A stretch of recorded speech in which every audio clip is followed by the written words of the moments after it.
Greetings, this is Blair again. Several years ago, I worked with my son and his 5th grade class, and I put them into some business scenarios to teach them a little bit about entrepreneurship. And I'll never forget, a little 10-year-old boy raised his hand in the middle of one of our exercises. He goes, "Mr. Singer?" I said, "Yes."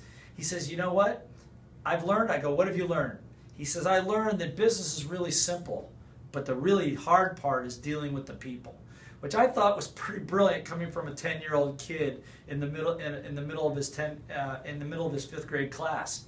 So let's address that for a second, because remember we said here that this is the formula for success, particularly in business: being able to sell, generate a team, and to teach. However, like I said, one of the big things that stands in the way is not your product or service, but the little voice, and not just your little voice, but the little voices of all the members of your team, including yours. So let's address that, because my experience is that's what keeps people very, very small and blocks them from getting their dreams. So I'm going to draw you a picture here that if you're a business owner, an entrepreneur, a parent, a teacher, any kind of a leadership role whatsoever, is probably the most important flip chart you'll ever see. And it looks like this. Very simply, looks like this.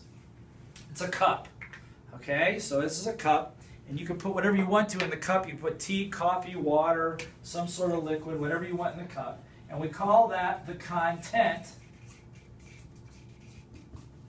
of your business, or the content of your cup. So in business, that would be, the content of the business would be your products, or your service, or the cash flow, or maybe the systems, and the people, your staff, your team, customers, all those people. That's the content. So people typically ask me, well, I need better product, I need better service, I need better people. I'm going, yeah, that's all good, but that's not the critical element. If you understand what I'm about to show you, could revolutionize your business, your family, your school, your teaching, everything that you do. Let's just suppose for a second that this cup develops a crack in it. What happens to the content? Well, of course, it spills out. Then what happens? That's called business failure. In marriage, that's called a divorce. When all of a sudden this container falls apart. We call this container, not just a container, we call it the context. Or another word is environment that all that content sits in. There's a big lesson that I've learned. It took me, like I said, 30 years in business to figure this one out. And that's this, that the context, or the container here, is more important than what's going on in here. In other words, the structure that holds your business, your family, your health in place is more important. You can go on 25 different kinds of diets. They may work, they may not work. The key is who you're surrounding yourself with, what kind of an environment are you operating in, is that going to support whatever diet you go on. Doesn't matter about the diet, if that makes sense. Doesn't matter what the product or the service is. You could have the greatest product in the world, but if this bowl is cracked, full of holes, if the context is filled with fear, animosity, anger, you're not going to get the financial results that you're looking for. So, what's the solution? The solution as a leader is to set up the best environment you can. And the number one tool for making that happen, we talked about earlier, is what we call the Code of Honor, which is the set of rules that hold this all together. The rules that hold it all together. What else holds this all together? Something called your values. So people ask me, what's the difference between values and a code of honor and rules? The difference, values are things like, let's say, safety. Traffic safety is a value. Well, that's great, but you need to have rules to support it. So stopping at a stop sign or a stoplight is a rule that supports that value. So if you have in your family and your business values like integrity, honesty, education, respect, goodwill, peace of mind, whatever it is, love, then you need to have rules in place that support that, particularly when the heat goes up outside in the real world. Because are we under financial pressures, economic pressures, social pressures? Of course. So this cup has got to be strong enough to protect and support your family, your business family, your blood family, your love family, whoever that is, to support them to be able to do their work. The values related to the code of honor. My wife and I have a code of honor. We have a set of rules between us.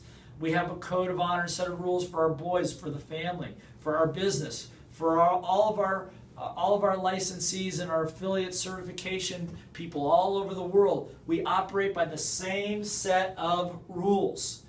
Because I need to know that if you're on my team, that if you're somewhere in Sri Lanka or somewhere in Des Moines, Iowa, or in Warsaw, Poland, that we're operating off of the same value set, same set of rules that also are driven by a common mission.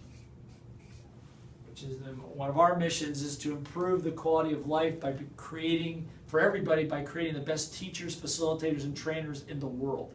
And then based upon that, there's a very strict set of rules that everybody follows by.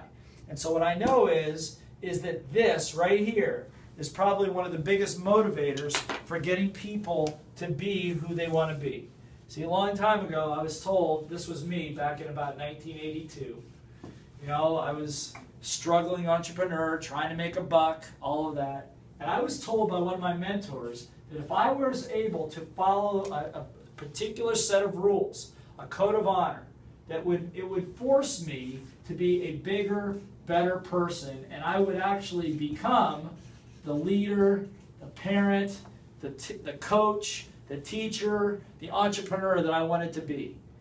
I didn't know how to get there at the time, but I knew I had to start with a set of rules that would discipline me to be who I wanted to be. And probably the most important piece of all, before I end this, is that you want to be able to make sure that anybody that comes into this context is willing to play by these rules.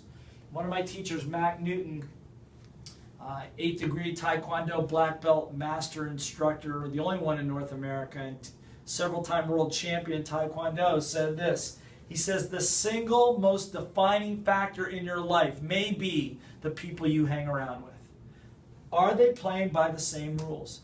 Do they subscribe to a similar code of honor? Do they operate with the same values? Not that they're good or bad people. It's just if you want to be an entrepreneur, maybe hanging around with a lot of employees may not be helping you get where you want to go. That's my point. So that's why those of you that are here, that are watching this video right now, I applaud you, because at some level we share similar values. Values of education, values around personal development, values around being the best that you can be, and being willing to be disciplined and follow a set of rules to make that happen. So again, if you're a leader, if you're a teacher, if you're a parent, if you're an entrepreneur, or just aspiring to become better, one of the most important tools that we've talked about is right here. A code of honor, a set of rules that will help you get there. One of my best-selling books, Team Code of Honor, talks about it in intimate detail, step by step, how to do it.